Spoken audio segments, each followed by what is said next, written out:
नमस्कार, आपके साथ मैं पल्लवी रविंद्र सिंह। लोकसभा में बैंकिंग अमेंडमेंट बिल 2024 पास हो चुका है। इस बैंकिंग संशोधन बिल के तहत कई अहम बदलाव किए जाएंगे। भारतीय रिजर्व बैंक अधिनियम 1934, बैंकिंग विनियमन अधिनियम 1949, भारतीय स्टेट बैंक अधिनियम 1955 और अन्य कानूनों में संशोधन किया जाएगा। फाइनेंस मिनिस्टर निर्मला सीतारमण ने यह बिल लोकसभा में पेश किया था और इस बिल में टोटल 19 अमेंडमेंट्स हैं, यानी संशोधन प्रस्तावित किए गए हैं।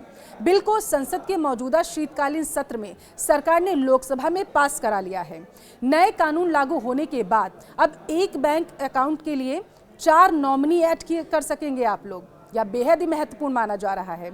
यह बदलाव अनक्लेम्ड अमाउंट को सही उत्तराधिकारी तक पहुंचाने के लिए किया जा रहा है। कैसे काम करेगा 4 नॉमिनी का विकल्प, आपको वो विस्तार से अब हम बताएंगे। दरअसल विधेयक जमाकर्ताओं को या तो एक साथ नामांकन का विकल्प चुनने की अनुमति देता है, जहां नॉमिनी को एक तय फीसदी शेयर सौंपे जाते हैं, या सक्सेसिव नॉमिनी, जिसमें नॉमिनी की उम्र के हिसाब से बैंक में जमा रकम दी जाती है। इस बदलाव से परिवारों के लिए रकम की पहुंच जो होगी वो बेहद आसान होने के साथ साथ बैंक प्रक्रिया में देरी भी कम होने की उम्मीद जताई जा रही है। मार्च 2024 तक बैंकों में लगभग 78,000 करोड़ रुपए की ऐसी राशि है जिस पर कोई दावा नहीं किया गया।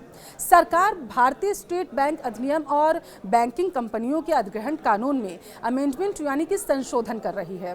इस अमेंडमेंट से 7 साल तक दावा न किए गए डिविडेंड, शेयर, इंटरेस्ट और मैच्योर बॉन्ड की रकम को investor education and protection fund यानी कि IEPF में ट्रांसफर किया जा सकेगा। इससे निवेशक IEPF के जरिए अपनी रकम का दावा कर सकेंगे। सेंट्रल कोऑपरेटिव बैंक के डायरेक्टर्स अब स्टेट कोऑपरेटिव बैंक में भी काम कर सकेंगे। कोऑपरेटिव बैंकों के डायरेक्टर्स का कार्यकाल मौजूदा 8 साल से बढ़ाकर 10 साल किया जाएगा। हालांकि यह नियम चेयरमैन और होल टाइम डायरेक्टर्स पर लागू नहीं होगा। ग्रामीण और कृषि क्षेत्रों में सुविधा प्रदान करने के लिए सहकारी बैंक स्थापित किए जाते हैं। जैसा आपने ग्रामीण क्षेत्रों में देखा होगा, अब सभी सहकारी बैंक RBI के अंतर्गत आते हैं। सरकारी बैंकों को ऑडिटर्स की फीस तय करने और टॉप लेवल टैलेंट को हायर करने का अधिकार मिल जाएगा। इससे बैंक की ऑडिट क्वालिटी में सुधार होगा, ऐसा माना जा रहा है। यहाँ पर मैं आपको बता दूं कि RBI को रिपोर्ट देने का समय सीमा में बदलाव करने की अनुमति भी होगी। अब ये रिपोर्ट 15 दिन, 1 महीने और तिमाही की आखिरी में दी जा सकेगी।